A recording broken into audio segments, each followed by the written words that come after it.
Hello, welcome to Cosmic Cultivators. Today we are in the greenhouse to do something pretty exciting. Kinda. No, it's pretty exciting. It's exciting for me because it's the first time we've ever bought seed potatoes. Which today we are going to be showing you how we're going to prep and get these ready to plant.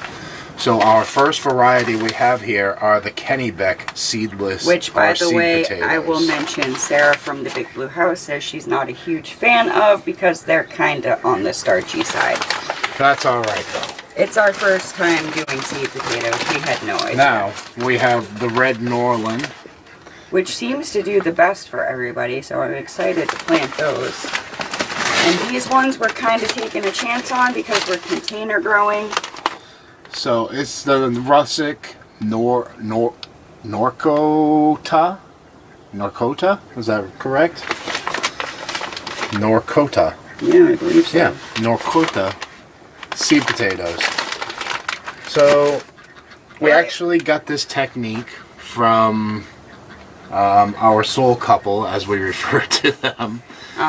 Les and Theresa. I've been contacting them a lot lately about sweet potatoes, and she actually threw in some tips about seed potatoes along with sweet potatoes. Yep. So this is the method that they use, and if you go back and watch their videos from last year, Lone Star Pioneer, they had some really good potato harvests. they really did. Especially sweet potatoes. That's why I reached out to her. You know, you want to contact the experts for advice.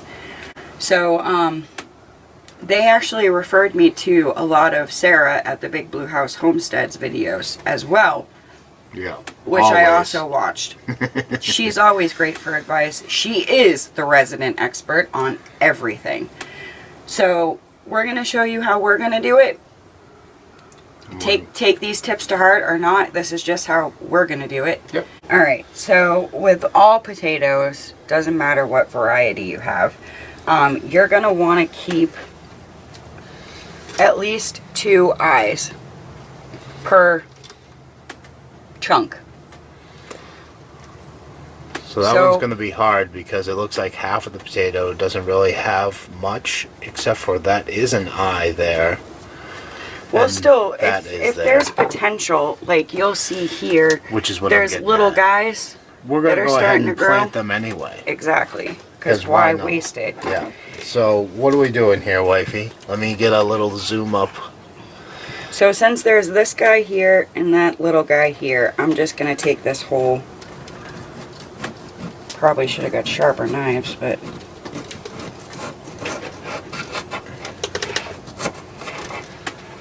Take that whole chunk. Then, we are... Let me zoom back out. We have some wood ash here from our wood stove, and this is all natural wood, so I'm sure you can use it right from your fire pit, but we're not even taking that chance. And we're going to dunk the wet end right in that, which is going to help it stay protected and not mold and go bad on us. Then we're going to put them right in our box that we have right here, so that they can dry. Now I took that potato and I cut it again because we have 3 eyes, or 2 eyes and 2 more eyes, and we're going to repeat that process again. Just dip it right in there. So you want at least 2 like so of these chits so that you get plenty of tubers off of it, because those are what make your tubers. Alright. And look at some of the sizes of these. Got some quite big ones. So we'll show you one more time. Looks like I can take that and I will have 3 eyes. 1, 2, 3. Yeah, this one's kind of zoom right in. The 1, 2, 3 eyes. Just like that. 1, 2, 3. Give it a dunk. So the reason why we're doing this, the ash part of it, is because these need to dry and harden off the ends before we plant them, because if you put them in the ground like this, they're just going to rot on you and you're not going to get potatoes. Yeah. So we're going to go ahead, finish these off.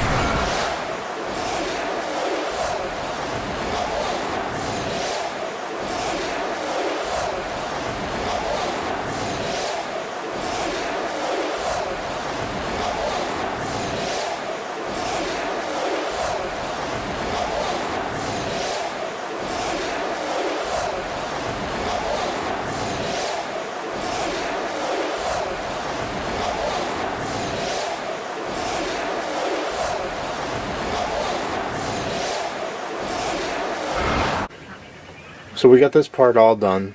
All of our potatoes, or potato chits, are cut up and covered with ash from our wood stove. The ash from our wood stove is 100% natural, which is why we're using it on our potatoes. So another thing that we might do, which we've done in the past with store-bought potatoes, is stick these right on top of our refrigerator, which gives it a little boost in the time that it takes for them to harden off. So we're going to do that, and we're going to check, and hopefully by this weekend we will be able to plant these in the ground.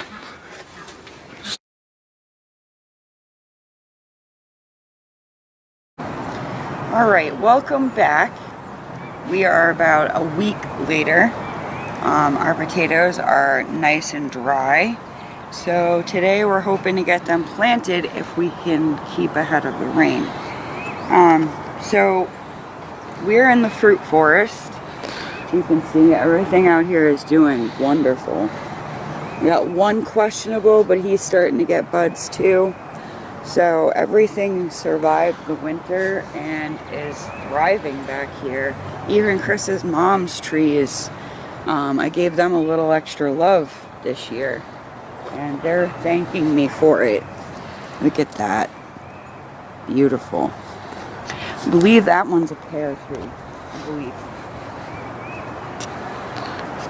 But you can see the difference just from adding nutrients to your trees every year.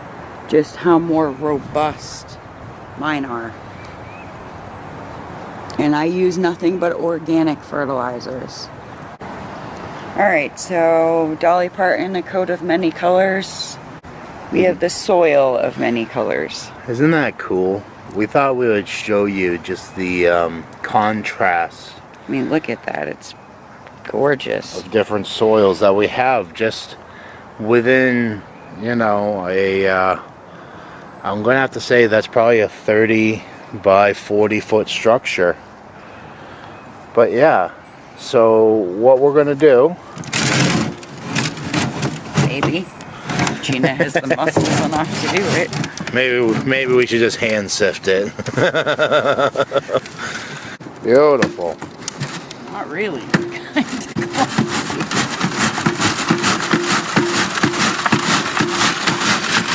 All right. Now Gina will go slingshot that out back. And there it is, everybody. There's the beginnings of our potatoes. Oh my. She has broken the fence already. There's no screw there. You missed one. She broke the fence, everyone. You saw it. That's hilarious. Alright, so the potting mix Chris is throwing in the wheelbarrow right now is a combination of sphagnum moss Move again. and perlite. Just so they can hear you. Unfortunately, I did not notice until we got this home. There's also fertilizer in here that feeds for up to 9 months. So hopefully We can set it and forget it. pretty much. So we're adding in the peat moss and the And perlite so that it is... so when you come upon a piece that looks like so, it looks like it's moldy and whatnot, from what we have learned, right, dear? Yeah. That is not a bad thing. That is living organisms in your soil. So don't freak out like we did last year and spread it across the tarp and let the sun bake it for a week. Yeah. Work with it. Apparently, this is going to help us.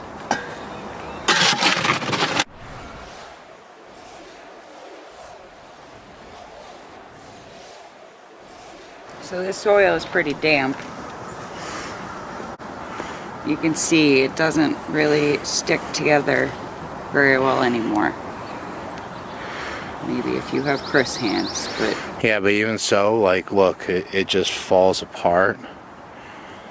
Which is what we want. For planting our potatoes. So, as you can see, wood ash is there. They're nice and dry now. They're looking really good. So,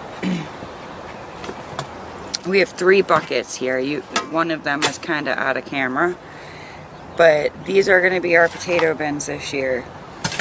We have limited space in our garden bed, so we have a lot of big containers like this, and we're going to utilize them for potatoes. Oh, and very, very many other things too. Yes, well, after potatoes will come other things. Alright, 2 scoops of the good stuff. So if you notice, this year we're going to be smart and we're starting lower in the container so we can build it up as the season goes. So on our potatoes, we forget which ones are which. You saw how they are all coated in the ash to prevent from rotting. When you go to plant them...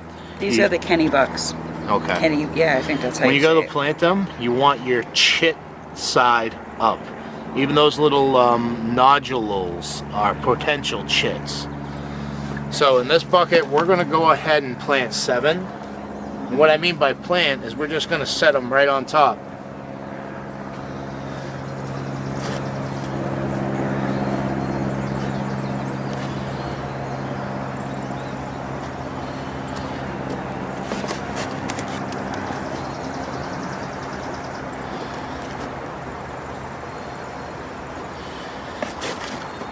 Just like so. All chit side up.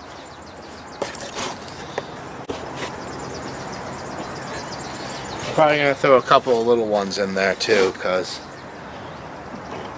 we are limited on space.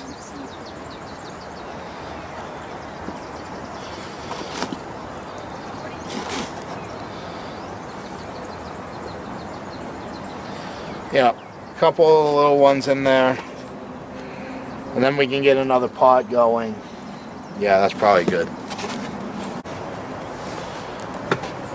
Now that we have our potatoes. So we understand that this might be a few too many for these pots, but with our success in the past with potatoes, the more chits you plant, the better off you are. So we're running with that this year.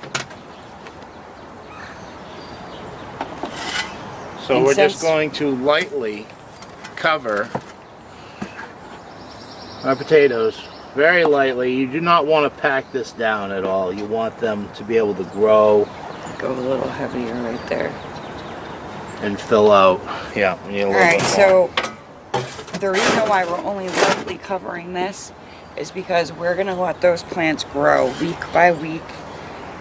And as the weeks go on, we're going to add more and more soil until this is about 1 inch from the top. In these, them too. So those ones are going to be the Kennebunk. Yep. These 3 Are russets. The russet Norcota. These 3 are the red Norland. We put just enough soil to cover the potatoes off. Some of them are higher than others. We are experimenting with this. This is the deepest one. This also is harboring the largest potatoes that we can possibly grow. So we have them at all different depths, and what we want to do is experiment here. Make 50 pounds of potatoes. Yes, 50 pounds of potatoes, hopefully. We have sweet potatoes coming too. But we're going to bring you along this journey, and we're going to show you at which pot gets the most potatoes as far as depth wise. So another thing you notice is we heavily planted in some. Some are not so heavily planted. They have a few. We're going to see if that helps us with tuber growth or if it hurts us for tuber growth. We'll see. It's all an experiment. We're learning gardeners, and Yep. And there you have it. so This is a shout out to Les and Theresa at Lone Star Pioneer. Thank you for the tip on ashing our potatoes. absolutely, and all of the help with the sweet potatoes. Yes, and we are going to be growing a ton of sweet potatoes because of both of you. So thank you for that, truly. Hopefully you guys get to see this. Hopefully it's Lone Star approved. So yeah, the different depths as well is also experimenting. We're gonna try hilling a lot more this year. We are. So, We did about 4 inches of hilling last year. Some of the chits were so long though, we had to. Yeah, they were very alien-like. So, there it is. We're going to bring you along this adventure at different depths of planting your potatoes. And, yeah, I hope you all enjoyed. Hope you learned something. Peace, love, and happiness. Have a wonderful day.